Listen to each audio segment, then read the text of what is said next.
T'es-tu déjà réveillé au milieu de la nuit, saisi par une terreur soudaine et inexplicable? La maison est calme, les portes sont verrouillées, et pourtant, ton cœur martèle tes côtes, comme si un prédateur se tenait juste à côté de toi. La logique te dit que tu es seul, que c'est juste un rêve, ou le vent, ou un tour de l'esprit. Mais ton âme te dit autre chose. Ton esprit sent un poids dans l'air, une épaisseur qui ressemble à une couverture étouffante. Nous rejetons souvent ces moments comme de simples cauchemars. Nous nous disons que le combat spirituel, dont nous lisons le récit dans les Écritures, est quelque chose de métaphorique, quelque chose qui ne se produit que dans l'esprit ou dans les pages de l'histoire.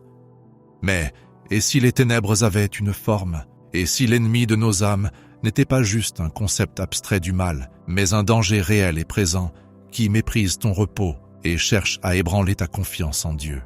Ce soir, nous devons voyager au cœur de l'une des nuits les plus effrayantes et révélatrices de la vie de Sainte Faustine Kowalska. Nous allons ouvrir le petit journal à l'entrée 320, un passage qui lève le voile sur la réalité de l'intimidation démoniaque. C'est l'histoire d'une bête, d'un lit et d'une bataille. Mais plus important encore, c'est une histoire sur la seule arme à laquelle l'enfer ne peut résister, une arme que tu possèdes en ce moment même entre tes mains. Est-il possible que la peur que tu ressens la nuit ne soit pas seulement de l'anxiété, mais un appel aux armes? Est-il possible que l'ennemi t'attaque parce qu'il voit la lumière de Dieu grandir en toi? Selon le témoignage de cette humble religieuse polonaise, la réponse est oui. Mais la solution à cette terreur est plus simple et plus puissante que tu ne pourrais jamais l'imaginer. Avant d'entrer dans cette sombre cellule, pour être témoin du triomphe de la lumière, construisons une forteresse de protection spirituelle ici même. En cet instant, nous ne sommes pas de simples auditeurs, nous sommes une communauté d'âmes cherchant la miséricorde divine.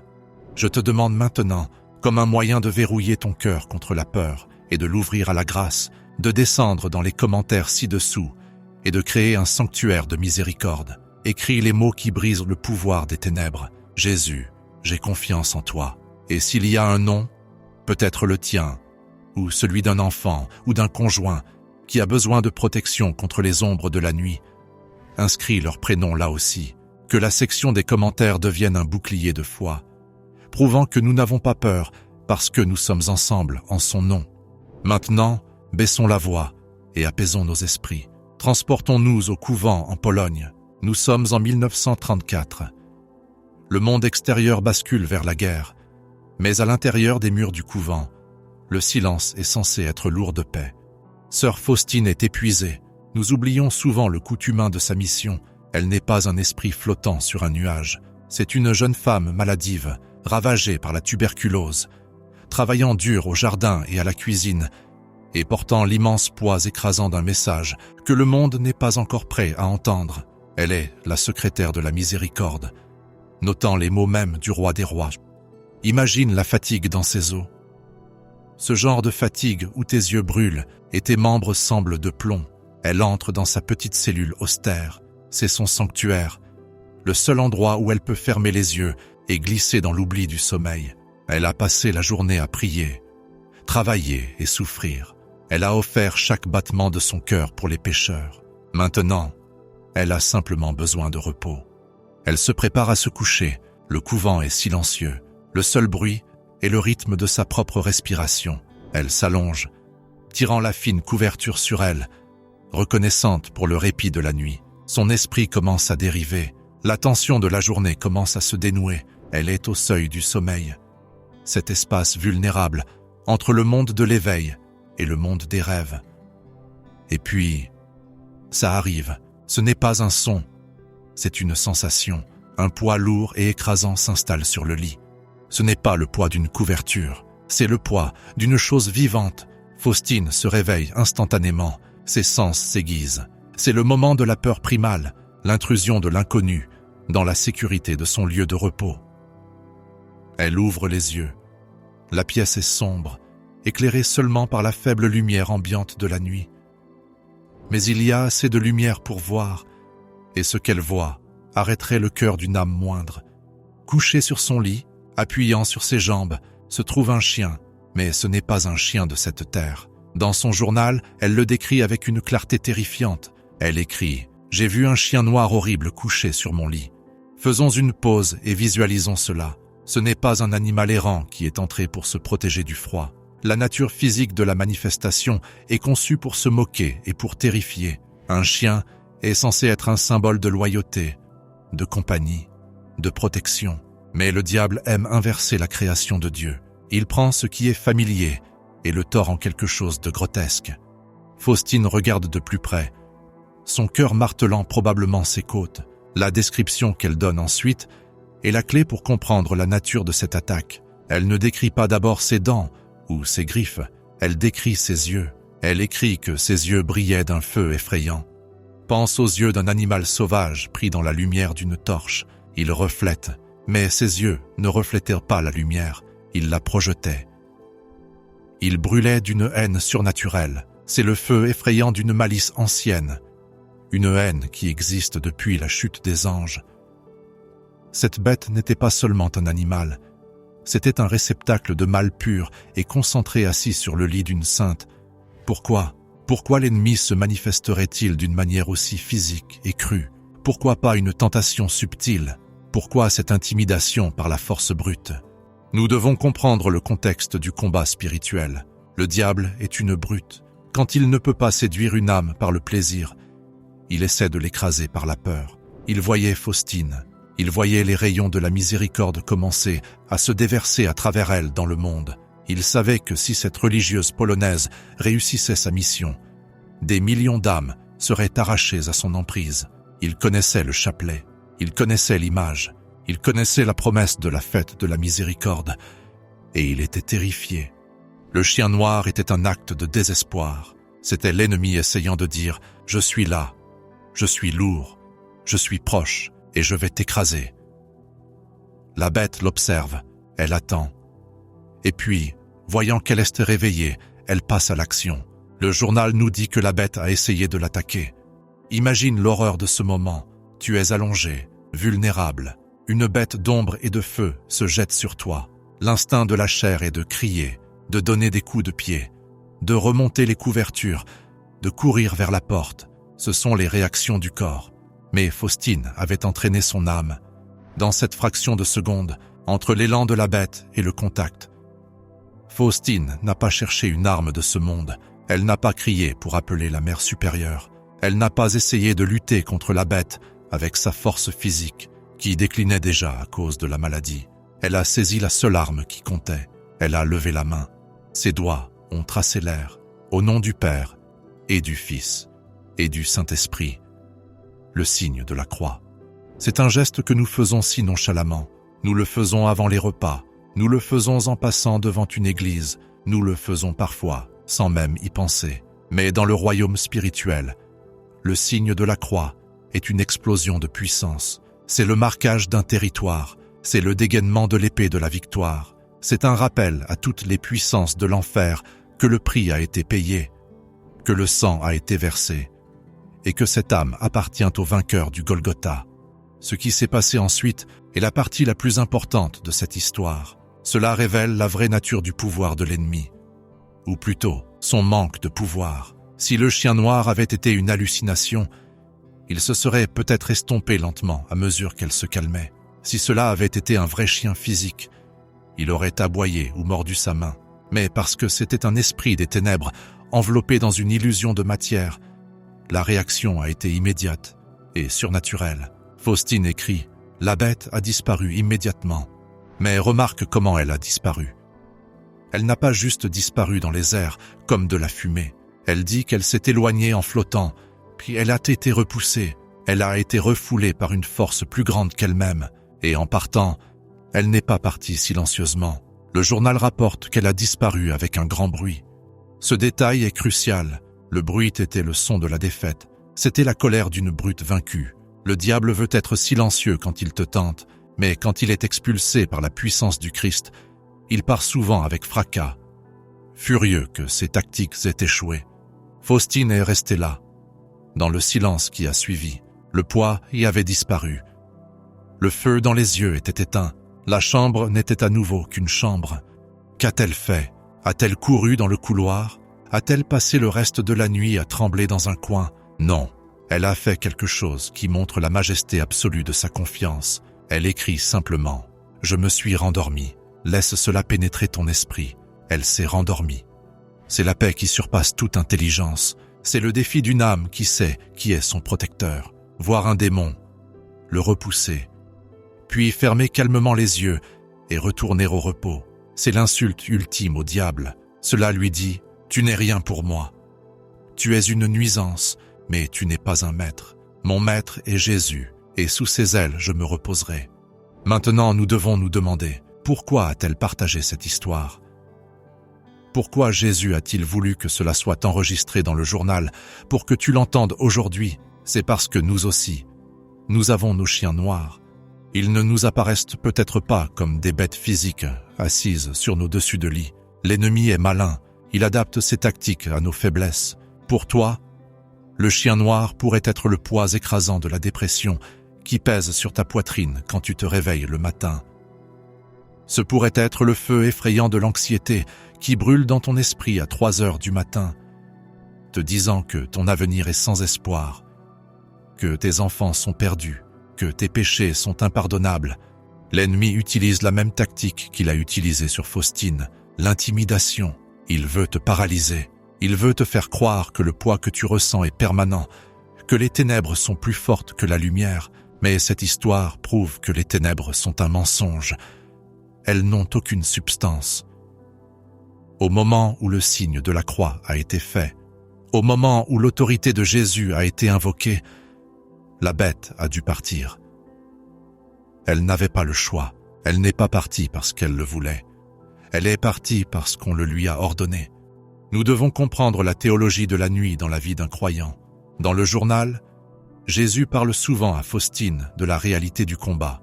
Il ne lui promet pas une vie sans attaque. Il ne dit pas « Suis-moi et le diable te laissera tranquille ». En fait, il dit le contraire. Il lui dit que parce qu'elle sauve des âmes, l'ennemi la prendra pour cible. Mais écoute la promesse qui accompagne l'avertissement. Dans un autre passage, Jésus lui dit « Ne crains rien, je suis avec toi, ces choses sont entre mes mains ». La présence de l'attaque n'est pas un signe de l'absence de Dieu. C'est un signe de ta valeur. Si tu vis un combat spirituel, si tu ressens le poids du chien noir du découragement, c'est parce que tu es une menace pour le royaume des ténèbres. Tu portes une lumière que l'ennemi veut éteindre. Allons plus loin dans la signification du signe de la croix comme arme. Pourquoi cela a-t-il fonctionné si instantanément pour Faustine? Était-ce de la magie? Non. Le signe de la croix a fonctionné grâce à la foi qui le soutenait. Ce n'était pas seulement un mouvement de la main, c'était un acte de confiance. Quand Faustine a tracé ce signe, elle déclarait son allégeance. Elle faisait entrer la puissance de la crucifixion dans sa chambre. Quand nous faisons le signe de la croix, nous rappelons au diable sa plus grande défaite. Nous lui montrons l'instrument de sa destruction. Nous disons « J'appartiens à celui qui est mort sur cette croix et qui est ressuscité ». Imagine si nous utilisions cette arme avec la même conviction que Sainte Faustine. Quand tu te réveilles terrifié, ne reste pas allongé à analyser la peur. N'essaie pas de raisonner avec les ténèbres. Fais le signe. Quand tu es sur le point d'entrer dans une réunion difficile, une confrontation ou une tentation, fais le signe. Quand tu sens le poids du passé essayer d'écraser ton espoir, fais le signe.